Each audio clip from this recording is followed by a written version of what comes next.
So what makes a presidential nominee electable?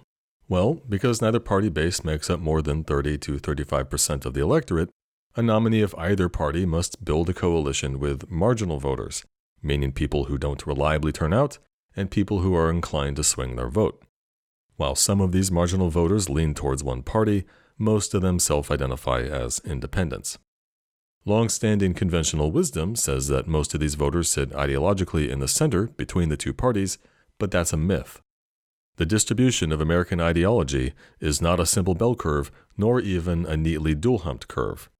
Rather, the voters in the so-called middle are characterized by relative disinterest in politics, a lack of faith in the political process, distrust of both parties, dissatisfaction with the status quo, and idiosyncratic ideology. Even if these voters identify as liberal or conservative, they don't typically conform to the neat packages of opinions and priorities associated with those labels. For example, issue polling often shows that seemingly radical far-left policies like Medicare for All and tuition-free college poll well across the spectrum. Sure, the set of marginal voters does include a small number of true moderates, but most marginal voters aren't sure what they want specifically other than change. So the key to winning a high-profile election, beyond turning out your base, is to motivate the unmotivated by selling them a vision of change.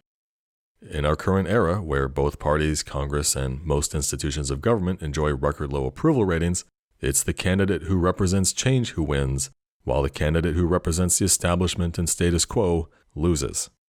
This pattern is extremely clear at the presidential level, going back to at least Jimmy Carter's election in 1976. Status quo candidates have lost the presidential election ever since, with only one partial exception, Bush Sr. versus Dukakis in 1988, which pitted establishment against establishment, so it's not really a relevant data point. 2016, however, exemplified this dynamic. Hillary tried to trade working class and progressive votes for moderate Republican votes by capturing the center, but few such centrist Republicans exist anymore. Her pre-compromise strategy only served to depress turnout among Democratic-leaning voters and made no appeal to the long-neglected 40+% of the population that doesn't bother to vote. Every time Democrats run this play, they not only lose, they end up shifting the political ground steadily further to the right. So to win in 2020, the Democrats instead need an outsider candidate who speaks to popular concerns and makes a credible promise of positive change. So the question then is, how well do the leading Democratic candidates fit this profile? Well, for over a year, Joe Biden has led the race, but barely garnered any focused scrutiny. He's always mentioned in the press, but until very recently, he's hardly ever discussed, and it's nearly impossible to find an enthusiastic Biden supporter because his support rests almost entirely upon assumptions of his electability. And these assumptions ignore many landmines in Biden's record and rely upon conventional misunderstandings about the electorate. While Democratic primary voters might want a safe vessel of normalcy to depose Trump, most of the marginal voters who will decide the general election are not looking for a dull seat warmer. Former Vice President Joe Biden is pure establishment. He was in the previous administration for 8 years, and before that, he was in the Senate for virtually all of his adult life.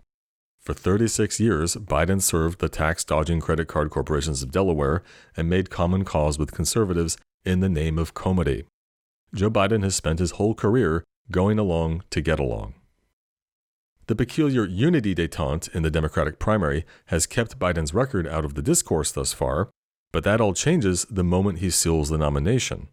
The voters whom Democrats need, yet who distrust the Democratic Party and insufficiently hate or fear Trump and the Republicans, those voters will hear a long litany about Joe Biden nonstop for several months leading up to November.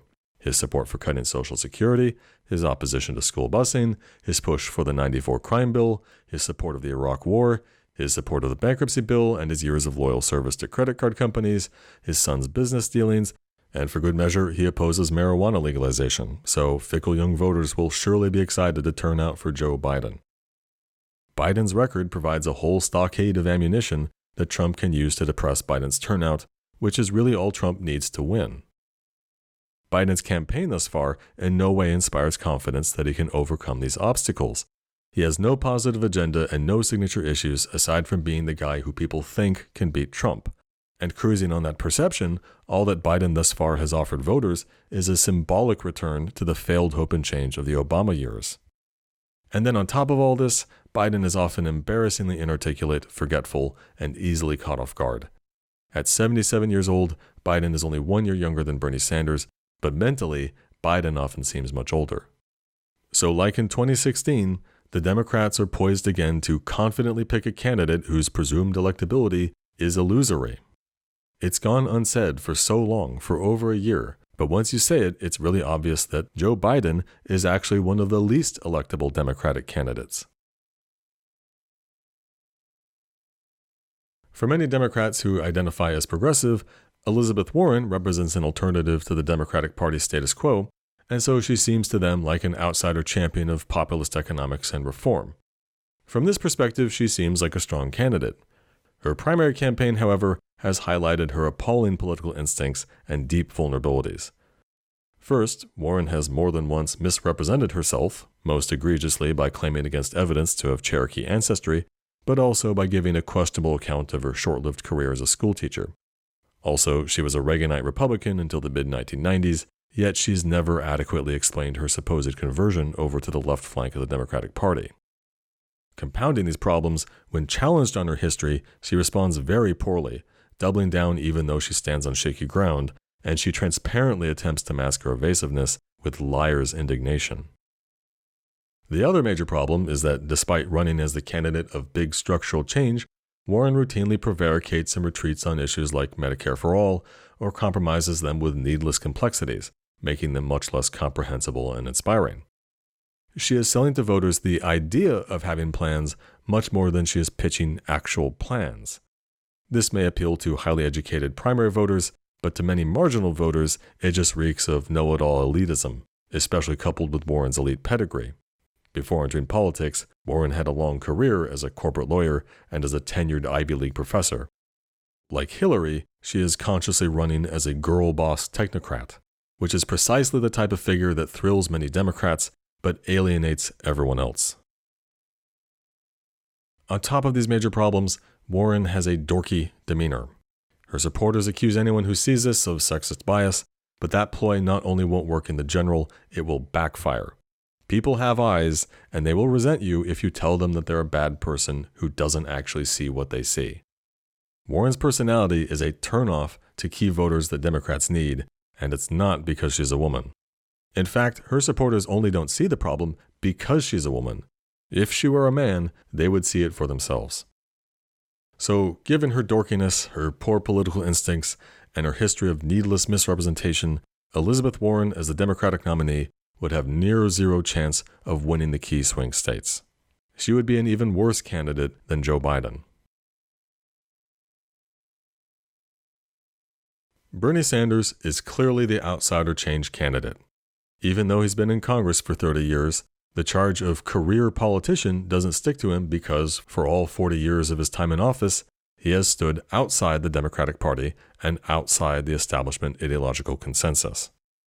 In an era of peak voter distrust of Congress and our institutions, voters gravitate towards candidates who can be trusted to be themselves.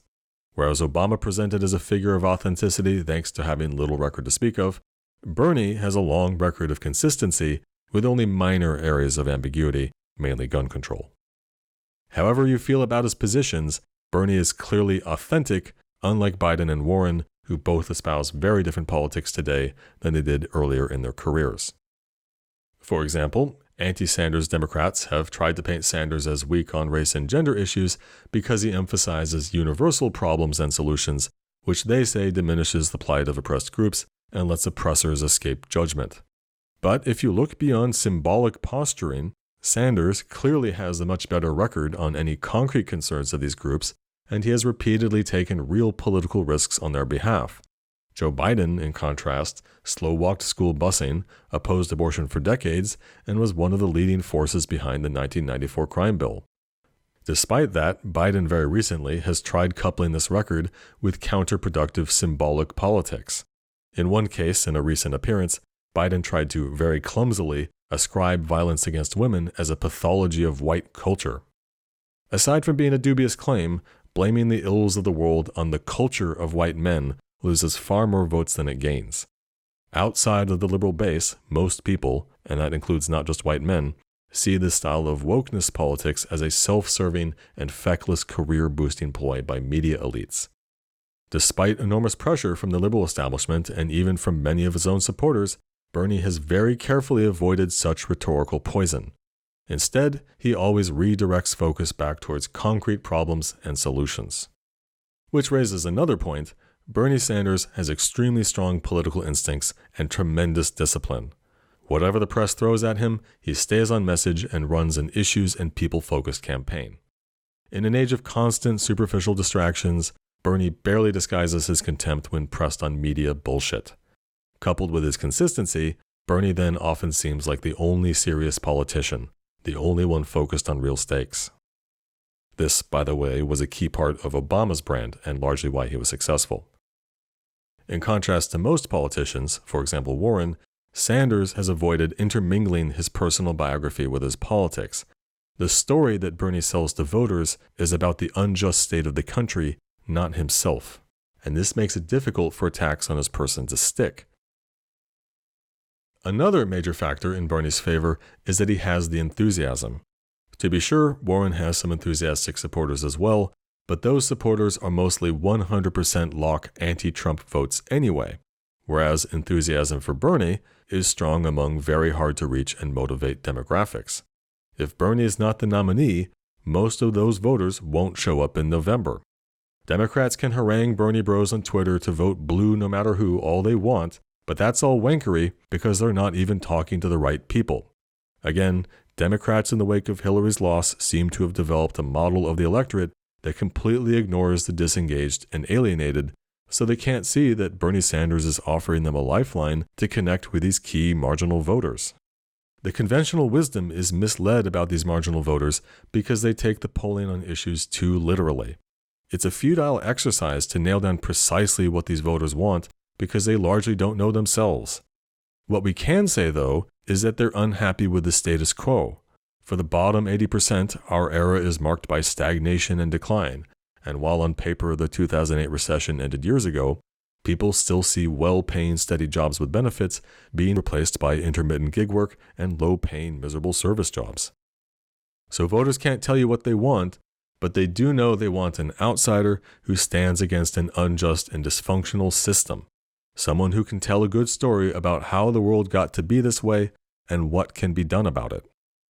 In 2016, that someone was Donald Trump. In 2020, Democrats can only beat him by picking a candidate who can tell a better story. Joe Biden has no such story at all. Joe Biden just thinks it would be neat to be president while he waits for death. Elizabeth Warren has a story, but she's bad at telling it, and her story focuses too narrowly on financial villains and Ivy League girl boss heroes. Only Bernie Sanders convincingly tells a story of sufficient scope that reflects the world as marginal voters see it, which is why he's the candidate far most likely to defeat Trump.